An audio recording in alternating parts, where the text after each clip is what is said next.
Hi friends! It is February, which means it's time to do our February budget. And I'm going to show you how I do it in EveryDollar. This is what EveryDollar looks like. I have the month and I have what I have left to budget. So I already went through and put in my predicted income for the month. So that's what you see here. I have a miscellaneous category where I include things like cashback for credit cards, any sales I make, any gifts, all of that goes under miscellaneous. And then this month I am filing my taxes and I have my estimated refund, and so that is all included. Now when I'm doing my budget, the most important things to me are figuring out what my estimated income is for the month, and then also what are my biggest expenses. And so the main expense for me is going to always be my housing, but it's still pretty low compared to, I know, a lot of different areas in the US, so I'm not complaining, I promise. But the next thing I do is I calculate my housing costs, and typically I do that, you can kind of see here, I have the expenses written out and I split them with my boyfriend, so that is also why you're going to see that it is not much relative to what other places cost. But yeah, so I go through and I calculate all my housing and I include that first. And then the next biggest expense is usually food. And so what I have here for the month of February is, so groceries are going to be just for me, preparing my own food, all that stuff. Eating out is also just me, like my eating out if I go out with coworkers, if I pick up something on the way home, that's this category. Dates are for when I go out with my boyfriend. And then snacks is when I'm at the grocery store, I'll also pick up random things from my boyfriend that I think he'd like to eat or like to try. And so I am trying to split that out from my grocery budget just so I can get a good look at what I'm actually spending. And I don't mind spending that. I just wanted to break it out so that I didn't feel like I was going over my grocery budget. So that's what that is.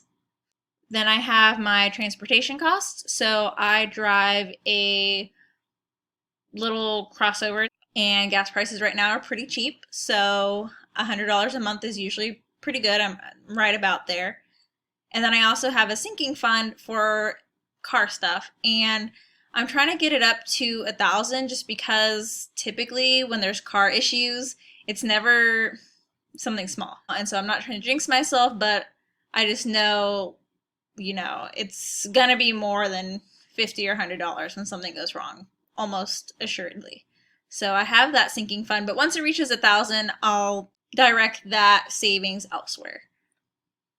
And then I have a lifestyle category, which I definitely want to take a look at later and kind of see what I can bring down. But for now, I have things like entertainment, I have my cell phone, hobbies, things like that.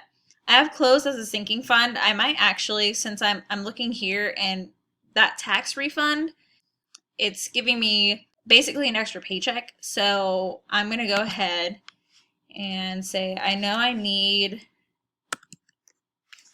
some new shoes this month. My feet are kind of hurting, my exercise shoes. So new shoes, maybe some new workout pants and things like that, because I've literally got holes in mine.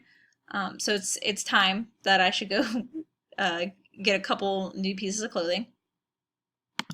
And then I do know I'm running out of some things. That should be good for now. These are all my gym memberships. This is my healthy wage bet, which if you watched before, I'm trying to lose, well, now it's at 13 pounds by July. So that's what this is. If I win, I get like $1,000, and if I lose, then I had paid in 600. So it's like a 400 gain. But yeah, that's what I'm working on there. No plans for any of this stuff.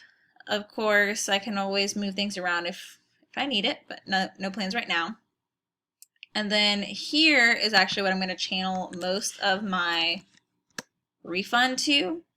My auto insurance renews next month for another 6 months, and I like to pay it all at once. So I'll do $600 for now, and then I'll cash flow, hopefully only $50 more for in March. So that is actually where most of my refund is going. So I feel good. I'm using it for something responsible. And then I did include, so these are 2 other sinking funds. I have an apartment move, but I'm pretty good with that number for now. I don't even know if we're going to move this year anyways, so leaving that alone for now. And then I have miscellaneous apartment expenses, and that's for things like, buying new dish soap or getting a new rug. So that's all these random things fall under that. And then I also included a line for Valentine's Day since it's February. And then down here we have charity and gifts. I try to put something aside each month just because sometimes I'll forget that it's someone's birthday or there's a different event like a baby shower. Something will come up, and so I like to have some set aside if I can.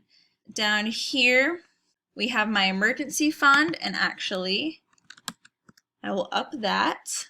And then I am also trying to save another $20,000, so I want to hit $40,000 for a house down payment by the end of the year. And I divided it all up, and so this is the amount that I need to pay per month. It's a 4-paycheck month, so that's the amount I have there. And then last but not least, my Roth will go there. And so if you look, so this is everything that I have. I also have business, but I don't have any expenses planned this month. So if you look, this is done, this is it, but I still have about $60 left to budget. What I would normally do with that is probably put it towards my emergency fund or my house savings, but I'm actually going to add it to a new sinking fund. So I'm going to create a fund and call it vacation fund.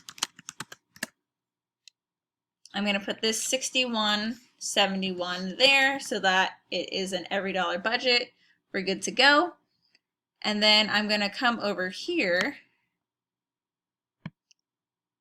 You can click make this a fund. Move it over all the way. Make this a fund.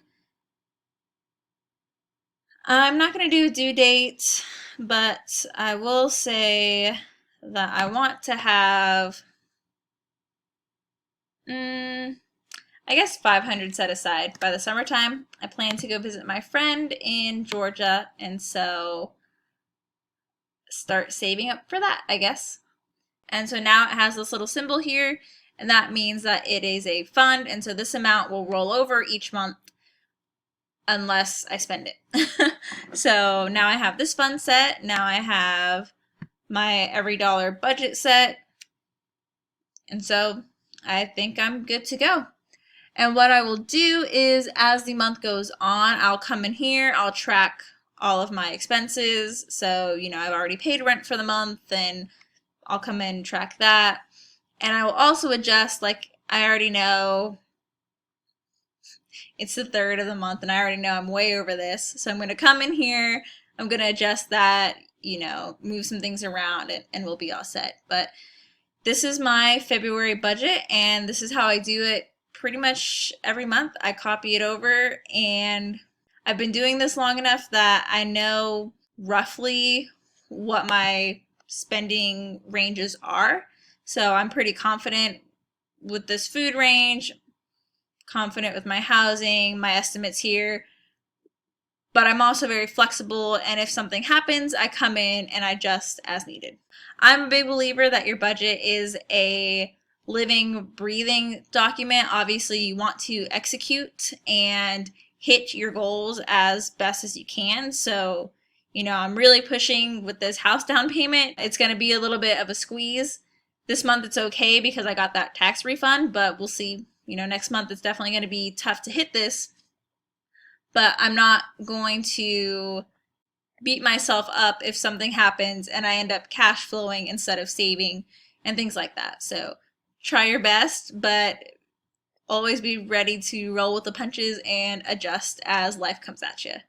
But yeah, I believe that is it for now. Let me know if you have any questions, and I'll see you guys soon. Bye.